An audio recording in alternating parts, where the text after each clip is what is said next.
जय हिंद दोस्तों। आज हम क्लास 10th से रिस्पायरेशन यानी ह्यूमन रिस्पायरेशन पढ़ने वाले हैं। जो श्वास हम लोग ग्रहण करते हैं वायुमंडल से, जो ऑक्सीजन लेते हैं, क्या उसमें ओनली ऑक्सीजन होती है या अन्य सारी गैसें भी होती है मौजूद, ये सब जानेंगे।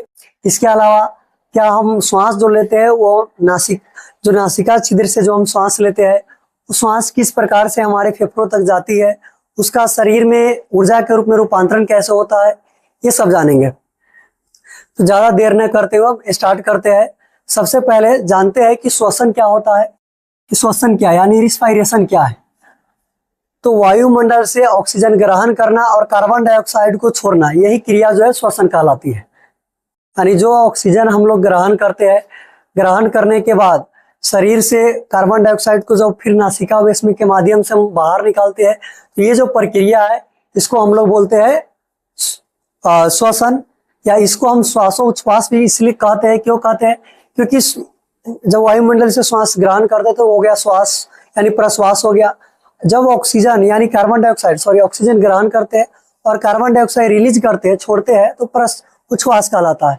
अगर इस प्रश्वास और उच्छ्वास दोनों को मिला दिया जाए तो इसको हम लोग बोलते हैं श्वासोच्छ्वास, जिसको हम लोग ब्रीथिंग बोलते हैं। ब्रीदिंग, इसको हम लोग ब्रीदिंग बोलते हैं। ठीक है, यानी हम श्वसन क्रिया में ऑक्सीजन ग्रहण करते हैं, कार्बन डाइऑक्साइड छोड़ते हैं, यही क्रिया जो है श्वसन है। अच्छा, ब्रीदिंग। अब इस श्वसन में एक अभी बताया है कि एक प्रश्वास होता है, दूसरा उच्छ्वास होता है। प्रश्वास में क्या होता है, इसमें हम लोग क्या करते हैं कि ऑक्सीजन को ग्रहण करते हैं। प्रश्वास के समय वायुमंडल से ऑक्सीजन जो है उसको ग्रहण करते हैं, और उच्छ्वास में हम लोग कार्बन डाइऑक्साइड को शरीर से नासिका वेश्म के द्वारा बाहर निकालते हैं। उच्छ्वास में हम बाहर निकालते हैं उसको। तो एक इन रिस्पायरेशन है, एक आउट रिस्पायरेशन है, यानी एक में ऑक्सीजन श्वसन लेना, श्वास लेना, एक में श्वास छोड़ना। इसके सम्मिलित रूप को ही बोलते हैं ब्रीदिंग, यानी श्वास लेने और छोड़ने की सम्मिलित प्रक्रिया को ब्रीदिंग बोलते हैं। अब इस ब्रीदिंग में जो क्रिया है, यानी जो ऑक्सीजन है वायुमंडल से जो हम ऑक्सीजन लिए, क्या उसमें ऑक्सीजन था? तो ओनली वायुमंडल में जो है बहुत सारे गैसों के समूह होता है जिसमें ओनली ऑक्सीजन नहीं है। तो हमारा जो एटमॉस्फेयर है, जो वायुमंडल है, उसमें जो हम ग्रहण ब्रीदिंग दो प्रकार का, प्रश्वास और उच्छ्वास। अब जानते हैं कि क्या हम जो श्वास ग्रहण कर रहे हैं उसमें ओनली ऑक्सीजन है या अन्य सारी गैसें भी है। तो हम जो श्वास ग्रहण करते हैं उसमें ऑक्सीजन के अलावा अन्य गैसें भी होती है। तो फिर हम श्वास के रूप में कौन कौन सी गैसें लेते हैं? जब हम श्वास के रूप में ऑक्सीजन ग्रहण करते हैं, गैस ग्रहण करते हैं, तो उस समय ब्रीदिंग के टाइम, प्रश्वास के समय, पहला है एक नाइट्रोजन है, दूसरा ऑक्सीजन है, एक कार्बन डाइऑक्साइड है। यानी हम जो ऑक्सीजन ग्रहण करते हैं उसमें ये तीन सारी गैसें मेन रूप से होती है, जिसमें नाइट्रोजन वायुमंडल में 78% है, ऑक्सीजन की जो मात्रा है वायुमंडल में 21% है, और कार्बन डाइऑक्साइड 0.01% है, 0.3%। कार्बन डाइऑक्साइड की मात्रा 0.03% होती है। अब जब इसको प्रश्वास के समय, इन रिस्पायरेशन, जब हम इसको ग्रहण करते हैं, यानी जब प्रश्वास होता है, श्वास हम ग्रहण करते हैं, तो इन रिस्पायरेशन में, इनहेलेशन उसको बोलेंगे। तो इन रिस्पायरेशन जब हम प्रश्वास करते हैं, श्वास लेते हैं, प्रश्वास, तो 78% ऑक्सीजन ले रहा है, 78% नाइट्रोजन ले रहा है, 21% ऑक्सीजन ले रहा है, और 0.03% जो है कार्बन डाइऑक्साइड ग्रहण करते हैं। जब इसी में से इसको छोड़ते हैं, उच्छ्वास यानी आउट हेलेक्शन हो जाएगा, यानी जो आउट रिस्पायरेशन है जिसमें उच्छ्वास करते हैं, यानी प्रश्वास जिसमें हम ऑक्सीजन ग्रहण करते हैं, वायुमंडल से गैस से ग्रहण करते हैं, उच्छ्वास जिसमें हम गैसों का त्याग करते हैं। तो ग्रहण तो इतना किया, लेकिन त्याग करते टाइम जब ऑक्सीजन हम छोड़ते हैं उच्छ्वास के समय, तो नाइट्रोजन 78% का टोटल 78% छोड़ देते हैं, नाइट्रोजन इतना ही छोड़ते हैं। फिर ऑक्सीजन यहाँ पे जो है 21% है, इसमें से 17% ऑक्सीजन का हम त्याग करते हैं, इसको निकाल देते हैं बाहर ऑक्सीजन को, 17% को। और कार्बन डाइऑक्साइड 0.4%, लगभग में 0.4%, यानी कार्बन डाइऑक्साइड जो है 4.4% जो है इसको छोड़ते हैं, कार्बन डाइऑक्साइड 4% छोड़ देते हैं, लगभग होता है 0। ये है हमारी ब्रीदिंग, जिसमें हम ऑक्सीजन कौन कौन सी गैसें वायुमंडल से ग्रहण करते हैं नासिका वेस्म के माध्यम से, और कौन कौन सी गैसें जो है उसका हम श्वास यानी उसको छोड़ते हैं। कौन को हम ले रहे हैं यानी इन कर रहे हैं, किसको आउट कर रहे हैं। तो हम ले रहे हैं नाइट्रोजन 78%, ऑक्सीजन 21%, कार्बन डाइऑक्साइड 0.03%। और जब हम छोड़ते हैं उच्छ्वास के द्वारा आउट कर रहे हैं उसको ना, तो उसके समय हम नाइट्रोजन का त्याग कर रहे हैं। टोटल जितना नाइट्रोजन लिए उतना छोड़ दिए। ऑक्सीजन क्या है, 21% लिए थे, छोड़े कितना 17%, यानी 4% ऑक्सीजन एब्जॉर्ब किया है। और कार्बन डाइऑक्साइड 0.03% यानी लगभग में शून्य है, लिए थे, तो छोड़े कितना 4%। यानी जितना कार्बन डाइऑक्साइड हम लिए थे, ऑक्सीजन जितना हम कार्बन डाइऑक्साइड जितना हम ऑक्सीजन में से एब्जॉर्ब ले रहे हैं, वही कार्बन डाइऑक्साइड में छोड़ रहे हैं। यानी यहाँ से 4% ले रहा है, यहाँ पे 4% छोड़ देते हैं। ठीक है, ये तो समझ में आ गई होगी। चलिए अब आगे बताते हैं कि अब जो श्वास है नासिका वेस्म से स्टार्ट कैसे होती है और इसकी जो प्रक्रिया है हमारे फेफड़ों तक कैसे पहुंचती है, फेफड़ा से आगे फिर इसका क्या होता है, और आगे जो श्वसन है, जो ऑक्सीजन हम ग्रहण किए है ना उसका, या कार्बन डाइऑक्साइड जो हमारे शरीर में है उसको किस प्रकार से निकालते हैं, क्या कौन कौन सी क्रियाएं होती है, और ऑक्सीजन का जो रूपांतरण है ऊर्जा के रूप में किस प्रकार से होती है, ये जानते हैं। ठीक है, सबसे पहला भाग आता है जो मानव श्वसन तंत्र का है, वो है नासापट्टी कैविटी, नसाल कैविटी, जिसको हम बोलते हैं नासिका वेस्म। नासिका वेस्म यानी वायुमंडल से हम इस नासिका वेस्म के माध्यम से श्वास ग्रहण करते हैं, ऑक्सीजन लेते हैं, जो ये नासिका वेस्म, इसके माध्यम से हम श्वास ग्रहण करते हैं। अब ये जो नासा कैविटी है, नासिका वेस्म, इसमें होता क्या क्या है, नाक में क्या क्या होता है, हमारी जो नाक है उसमें होता क्या क्या है। सबसे पहला है 3 भागों में बटे होते हैं। अब एक जो नाक में है, नाक में क्या होता है, शुरू फर्स्ट वाला भाग है जहाँ पे यहाँ पे कुछ नहीं होता है, ओनली मांस होता है। फिर उससे थोड़ा अंदर की तरफ जो है नाक में बाल होता है। नाक जो है, हमारी जो नाक है नासिका है, उसमें छोटी छोटी जो है बाल होते हैं बहुत सारे। उसमें म्यूकस का स्राव होता है, म्यूकस का स्राव होता है। तो ये जो बाल है, म्यूकस है, इसका काम क्या होता है, तो जो बाल है हम जब श्वास लेते हैं वायुमंडल से, एटमॉस्फेयर से, तो ऐसा तो नहीं है कि हम शुद्ध ऑक्सीजन जो है ग्रहण कर रहे हैं या शुद्ध वायु जो है वायुमंडल से एब्जॉर्ब कर रहे हैं। जो श्वास हम ले रहे हैं, जो श्वास नासिका वेस्म के माध्यम से ले रहे हैं, उसमें धूलकण है, यानी वो प्रदूषित है। तो उसमें जो धूलकण होते हैं, जब हम श्वास ग्रहण करते हैं तो नाक के जो बाल है, श्वास ग्रहण करते हैं नासिका के माध्यम से, तो जो हमारे नाक में बाल है, बाल क्या काम करता है कि जितने भी धूलकण है, जो भी धूलकण है जो वायु के द्वारा जब अंदर प्रवेश करता है, तो उसको ये बाल जो है उसमें धूलकण के जो बड़े बड़े कण होते हैं सबको ही रोक देते हैं, सबको रोकने का काम करता है।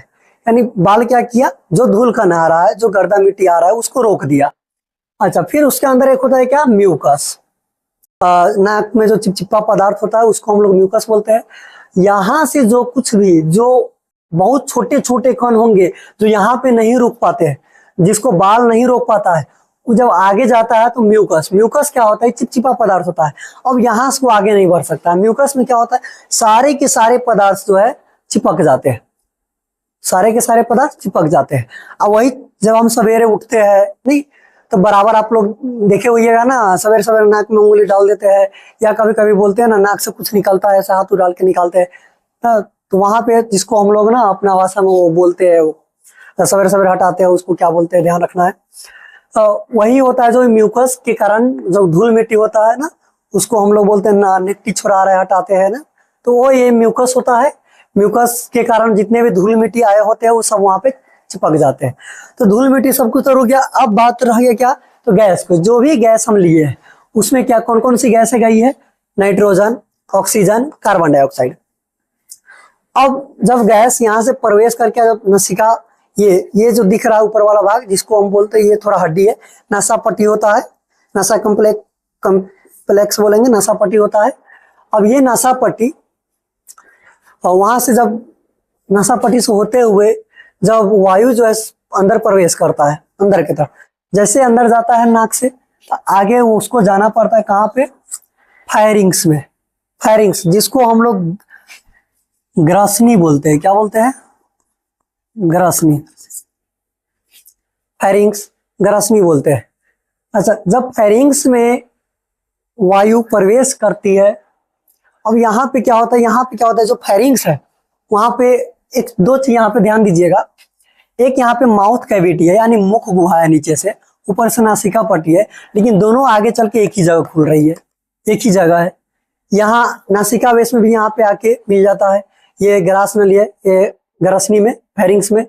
और माउथ कैविटी ये भी यहाँ पे आके यहाँ पे मिल जाता है, सॉरी इसको ग्रास नली बोल दिया था, ट्रैकिया बोलेंगे, यहाँ पे आके मिल जाता है। यानी मुख से जो हम भोजन करते हैं, इससे पहले हम पाचन समझा चुके हैं। अगर आप लोगों ने नहीं देखा है तो पीछे जाकर वीडियो देख सकते हैं, या हम डिस्क्रिप्शन में उसका लिंक डाल देंगे। तो दोनों सेम यहाँ पे आता है। अब बात क्या हो गया, अब हम श्वास भी यहाँ से ले रहा है, खाना भी यहाँ से खा रहे हैं, यहीं से आज जा रहा है। अब श्वास भी ले रहा है, खाना खाते टाइम भी हम श्वास लेते हैं, तो यहाँ तो दिक्कत हो जाएगी। हाँ, तो इसके लिए क्या होता है कि जो ना फायरिंग्स है, यहाँ पे एक कपाट होता है, एक ढक्कन की तरह कपाट होता है। यहाँ ये दो भागों बटा होता है, यहाँ पे एक ढक्कन की तरह ढक्कन होता है, एक ढक्कन की तरह कपाट होता है ये बीच में। इसको अलग से समझ सकते हैं ऐसे, जैसे यहाँ से आ रहा है, ये मुख से आ रहा है, ये ऊपर वाला यहाँ से, ये नासिका वेश में से आ रहा है, ऐसे मान लीजिए, यहाँ से ये आया, यहाँ से ये आया, ये दोनों एक जगह मिल गया। अब यहाँ से नीचे से ये क्या है, और ऊपर से नासिका वेश में ये नीचे क्या है, ये मुख है। अब यहाँ पे क्या है, यहाँ पे एक कपाट होता है, ये क्या हो गया, कपाट होता है। अब ये कपाट क्या करेगा कि जब हम श्वास लेते हैं, यहाँ पे एक ढक्कन की तरह कपाट होता है, तो यहाँ पे जो है एक ढक्कन की तरह कपाट होता है। जब हम ऑक्सीजन लेते हैं, तो अगर खाना नहीं खा रहा है तो उस टाइम क्या होता है कि ये जो कपाट है, इधर के रास्ता खोल के इधर से बंद कर देता है इसको। ग्रासनी में होता है, फेरिंग्स में, वहां से उसको बंद कर देता है। अच्छा, तो इसीलिए जो ऑक्सीजन जो आता है यहाँ से होकर ये ट्रैकिया होते हुए या ग्रासनी होते हुए कहाँ प्रवेश कर जाता है, फेफड़ा में आता है, या आगे की तरफ ऑक्सीजन चला जाता है, या जो गैसें हम ग्रहण किए होते हैं वो आगे की तरफ बढ़ जाता है।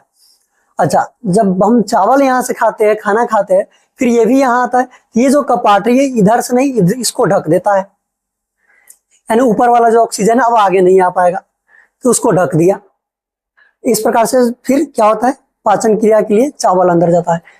कभी कभी होता क्या है कि हम खाना खा रहे होते हैं, अचानक से सरक जाता है, या ऐसे होता है कभी कभी खा रहे हैं और वही खाना जो होता है चावल ना मुंह नाक में निकलता है।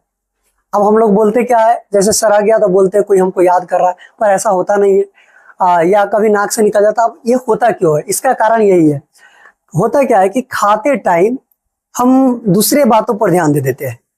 खाते टाइम जब हम खाना खा रहे होते हैं दूसरे बातों पर ध्यान देते हैं, तो हमारा जो ये माइंड है, सारा ये काम किसका होता है, माइंड का।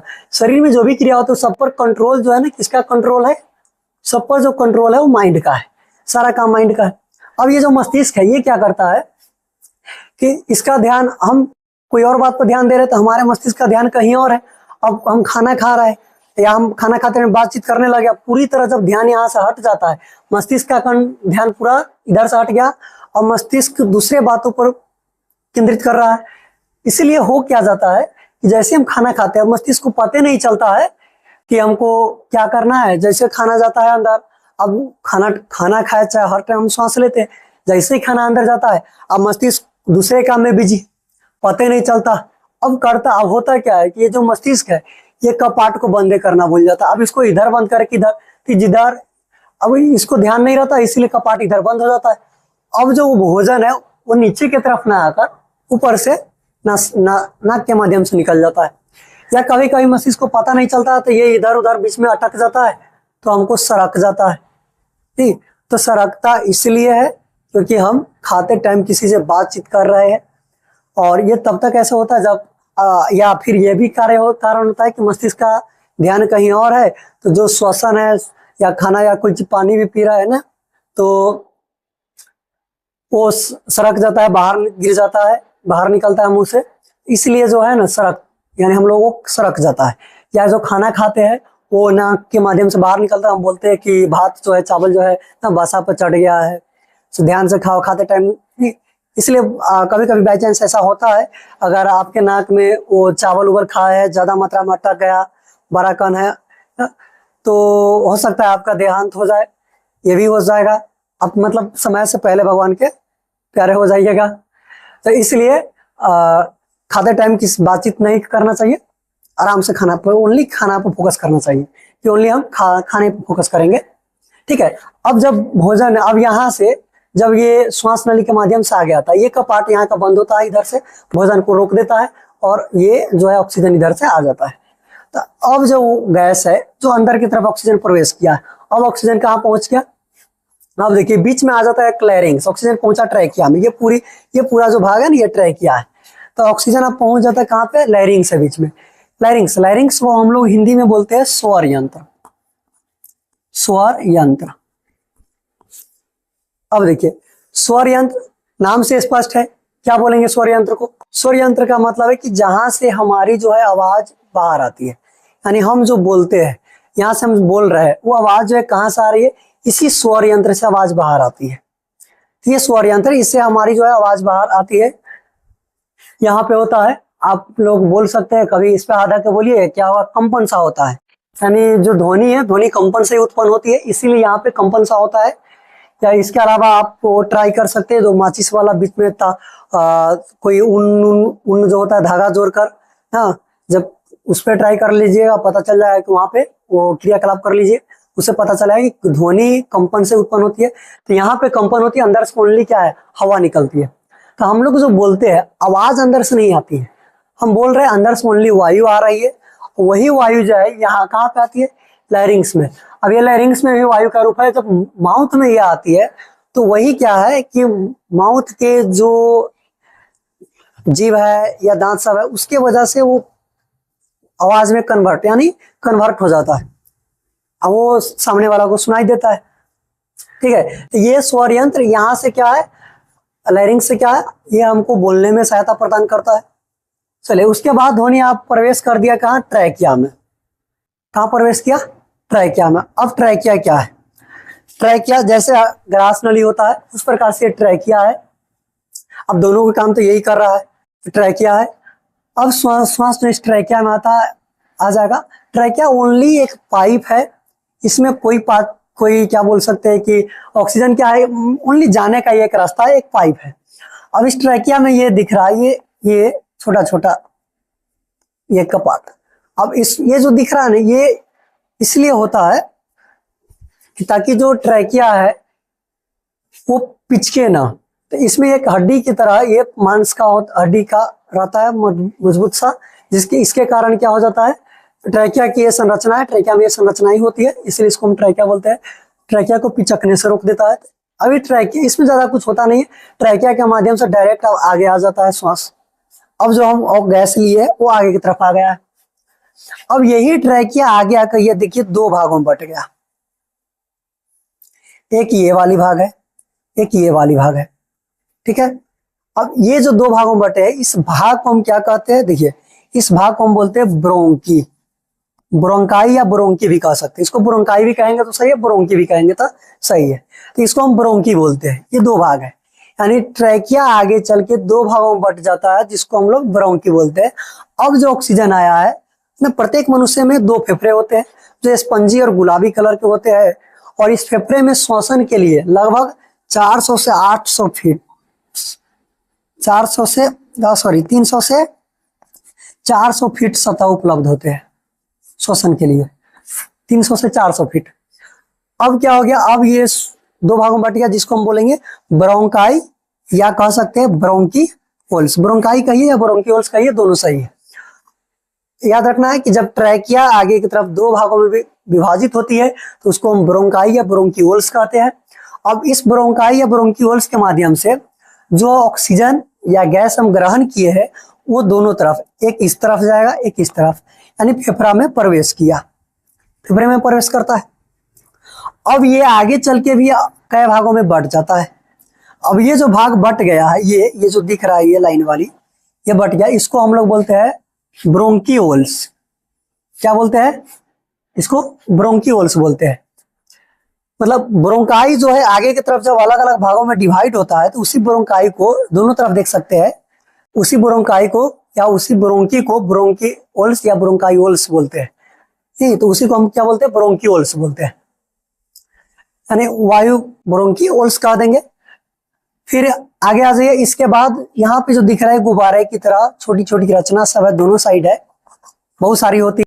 ये जो संरचनाएं है इसमें हवा ऑक्सीजन जो आया है, हवा जो वायु हम ग्रहण किए हैं नासिकावेश के माध्यम से, होते हुए इसमें प्रवेश कर गया, फेफड़े में हमारे दोनों साइड प्रवेश किया। अब यहाँ पे आके इसका काम क्या होता है, ये एक टंकी की तरह इसमें आके वो एग्जॉर्ब हो गया, जो भी ऑक्सीजन ग्रहण किए, चाहे हम नाइट्रोजन लिए, कार्बन डाइऑक्साइड लिए, ऑक्सीजन लिए, हाँ, वो सब यहाँ पे एग्जॉर्ब हो गया, दोनों साइड एग्जॉर्ब हो गया। अब ये यहां तक आ गया, ये काम हो गया संपन्न किसका, फेफड़ा का, कि चलो फेफड़ा में ऑक्सीजन आ गया, अब यहाँ पे पूरा कंप्लीट हो गया। अब ये यहाँ पे हम लंग्स लिखे हुए हैं, ये जो है ना फेफड़ा, इसी को लंग्स बोला जाता है, और ये जो है ब्रोंकाई बोलते हैं। अब ये जो देखिए अभी हम बताए, जहाँ पे ऑक्सीजन एब्जॉर्ब होता है यहाँ पे आके रुक जाता है, या जो भी गैस हम ग्रहण की यहाँ पे आके रुक जाता है, उसको हम बोलते हैं एल्वियोली। इसको हम क्या बोलते हैं, एल्वियोली बोलते हैं। ये जो संरचना है गुब्बारे की तरह, इसको एल्वियोली बोलते हैं। और ये लगभग बोले हैं कि 3 गुने 10 के पावर यानी 10⁸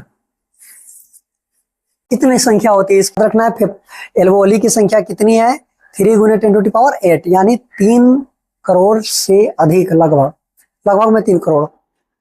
ठीक है, तो इसको एल्वियोली बोलते हैं। अब जो ऑक्सीजन है या नाइट्रोजन है, कार्बन डाइऑक्साइड है, जितने भी गैसें हैं, ये गैस एब्जॉर्ब हो गई कहाँ पे आके, इस एल्वियोली में। एल्वियोली में ये सारी की सारी गैसें जो है एब्जॉर्ब हो गई।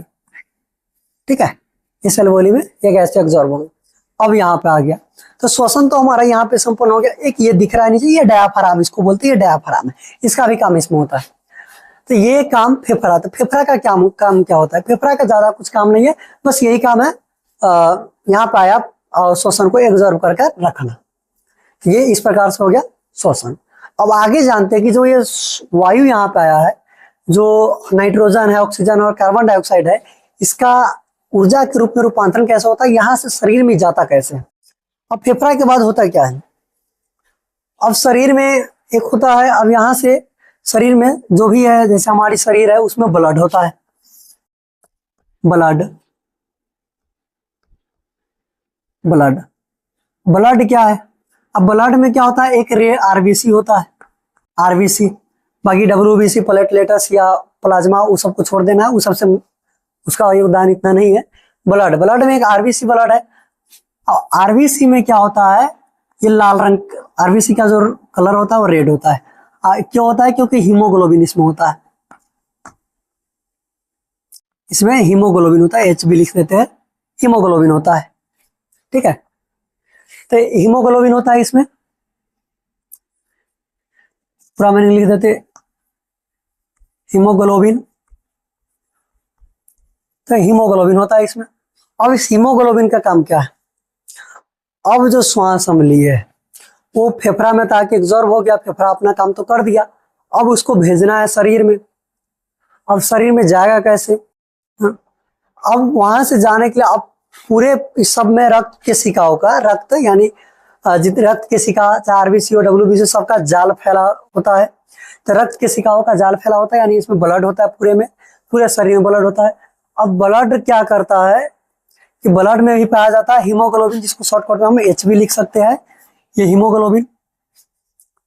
अब ये हीमोग्लोबिन क्या करता है, आएगा और यहां से इस सब में से ऑक्सीजन, किसको, ऑक्सीजन को पकड़ेगा और उसको लेकर पहुंचा देगा किसके पास, माइटोकॉन्ड्रिया के पास। जो कोशिका है एटीपी का रूप ना, ऊर्जा जो शरीर में ऊर्जा बनता है वो एटीपी के रूप में रहता है, और एटीपी का मतलब एडिनोसिन ट्राइफॉस्फेट, ये कहाँ होता है, माइटोकॉन्ड्रिया में। कहाँ होता है,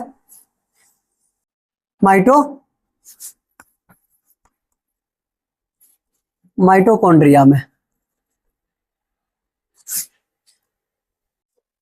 ठीक है, तो एटीपी के रूप में होता है, वो एटीपी का है, एटीपी माइटोकॉन्ड्रिया में बनता है। जो ऊर्जा का जो संश्लेषण होता है वो माइटोकॉन्ड्रिया में होता है। इसमें एक क्रैब चक्र चलता है, क्रैब, इसी चक्र के कारण यहाँ पे ऊर्जा का निर्माण होता है। तो ये जो ये हीमोग्लोबिन है, ये क्या करेगा, यहां से सब में से जो एल्वोली है, इसमें से एल्वोली में से ऑक्सीजन, ओनली ऑक्सीजन को पकड़ेगा और पकड़ने के बाद उसको ले जाता है कहाँ पे, माइटोकॉन्ड्रिया के पास। और माइटोकॉन्ड्रिया में क्रैब चक्र चलता है और उस क्रैब चक्र के फल स्वरूप वहां पे ऊर्जा का निर्माण होता है जो एटीपी के रूप में संचित हो जाता है। इसका पूरा नाम एटीपी का होता है एडिनोसिन एडिनोसिन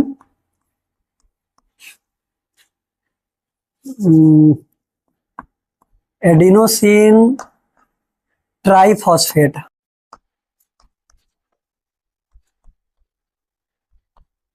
एडिनोसिन ट्राइफॉस्फेट तो एटीपी के रूप में ऊर्जा में परिवर्तित हो जाता है। तो ये हम जान गए कि किस प्रकार से ऑक्सीजन हम गैसें ग्रहण करते हैं, किस प्रकार से ऑक्सीजन का ऊर्जा के रूप में रूपांतरण होता है। अब ये एटीपी के रूप में संचित रहता है, समय समय पर ग्लूकोज का निर्माण है, खाद्य पदार्थ का पाचन है, उसमें वहां पर उपयोग आ जाता है। इसके अलावा अगर ऑक्सीजन है शरीर में तो वहां से जल के निर्माण में भी सहायक होते हैं। तो वहां से अपना समय समय पर काम होता रहता है। बाकी हम बाद में वो सब आगे पढ़ेंगे। अब जानते हैं तो इस प्रकार से श्वसन क्रिया पूरी तरह संपन्न हो जाती है। ठीक, अब इसमें बच क्या गया, एक बच गया डायाफ्राम। इसके बारे में कुछ नहीं बताया। ठीक है, डायाफ्राम होता क्या है कि जो भी यहाँ पे ऑक्सीजन है, जो आया है गैस, ऑक्सीजन है, कार्बन डाइऑक्साइड है, नाइट्रोजन है, ये जो तीन गैसें हैं। अब डायाफ्राम क्या होता है, फेफड़ा को फैलने सिकुड़ने में मदद करता है। ये डायाफ्राम क्या करेगा, हल्का सा जब ऑक्सीजन श्वास हम लेते हैं ये हल्का सा नीचे हो जाता है, जिसके कारण यहाँ से प्रेशर बनता है और श्वास अंदर आ जाता है। यानी श्वास लेने में मेन रूप से हेल्प डायाफ्राम कर रहा है। अगर हमको छोड़ना है, जैसे हम ऑक्सीजन ले लिए, अब कार्बन डाइऑक्साइड, नाइट्रोजन है। अभी हम बताए थे कुछ देर पहले कि हम क्या करते हैं कि कार्बन डाइऑक्साइड, नाइट्रोजन 78% पूरा रिटर्न करते हैं। कार्बन डाइऑक्साइड को क्या ऑक्सीजन क्या करते हैं 17% रिटर्न करते हैं, 4% रख लेते हैं। और कार्बन लगभग 0% है तो इसको 4% रिटर्न कर देते हैं। अब ये दो जो गैस है जिसको हम छोड़ते कैसे निकलेगा, तो इसमें हेल्प करता है कौन, डायाफ्राम। यानी अगर हम श्वास ले रहे हैं तो फेफड़ा नहीं खींच रहा है, फेफड़ा नहीं खींचता है, इसमें खींचने में हेल्प कर रहा है डायाफ्राम। डायाफ्राम क्या करता है, डायाफ्राम हल्का सा नीचे हो जाएगा, थोड़ा सा, जैसे तनका नीचे होगा डायाफ्राम नीचे आएगा, बस ऊपर कंप्रेशन कमेगा, श्वास अंदर आएगा।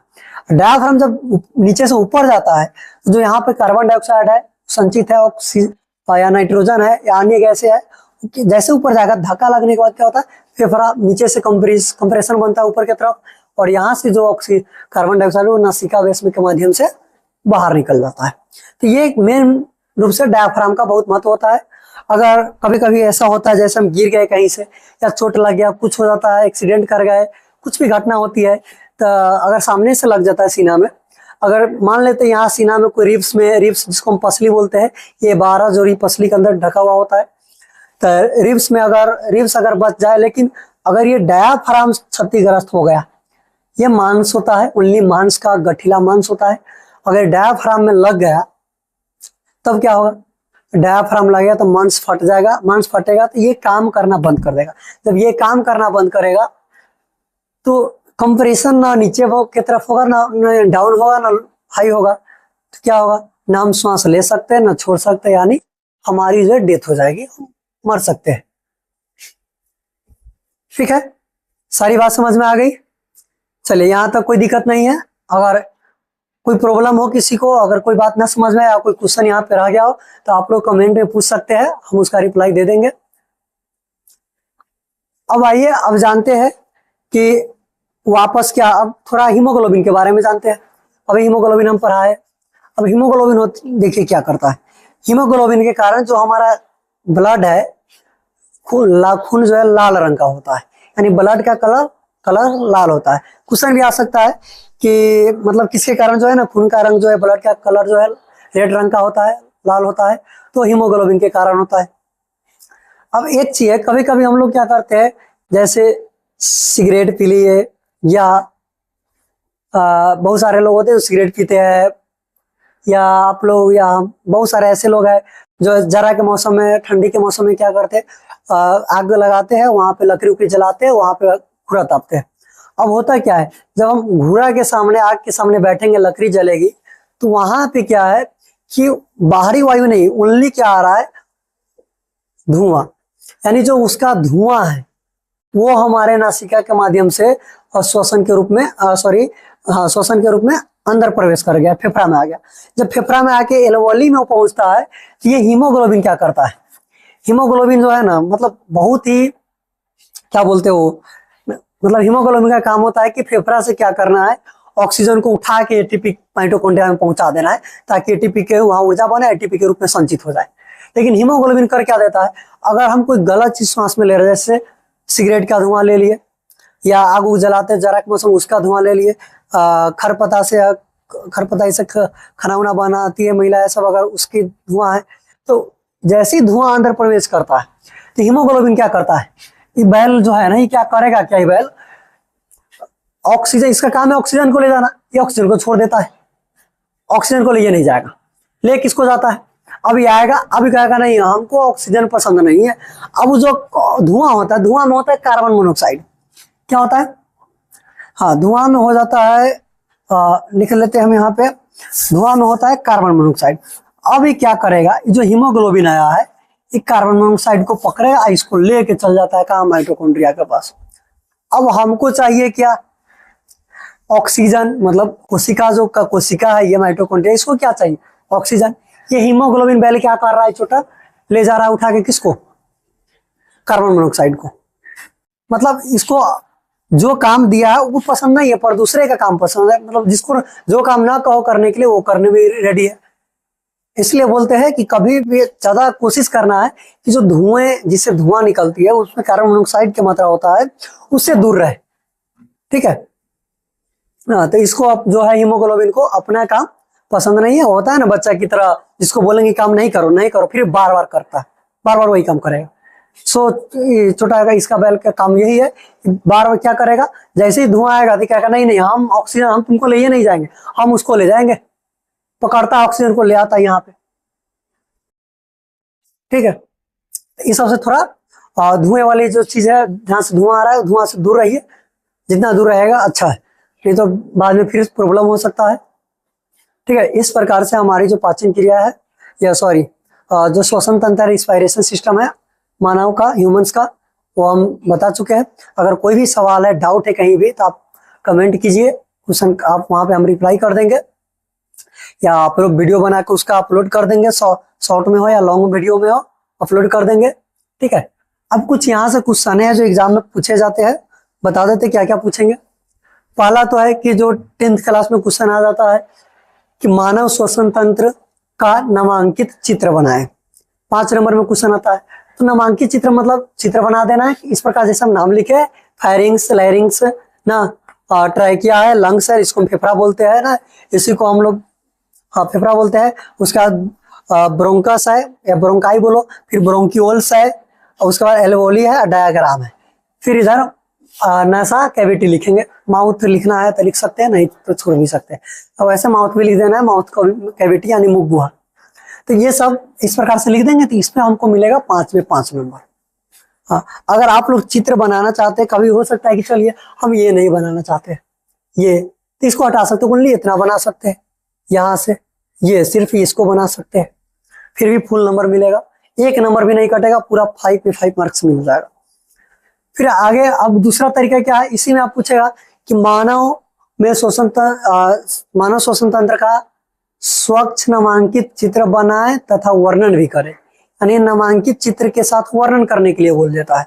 अब वैसे बोलता है तो क्या करेंगे, सबसे पहले तो क्या कीजिए, या तो आप चित्र बनाइए, सबसे अच्छा होता है कि आप पूरा श्वसन, कितने चरणों में श्वसन क्या होता है, कितने चरणों में मनुष्य में संपन्न होता है, सब लिख पूरा बढ़िया से लिखिए हेडिंग मारकर, और उसके बाद नीचे आराम से चित्र बना दीजिए।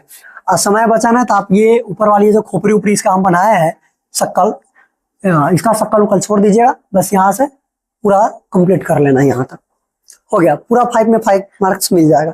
ये बोर्ड वाला के ऊपर है, और उसका जैसा मन हो, कभी खाली चित्र पर 5 नंबर देता है, कभी पूरा लिखने के बाद 5 नंबर देता है।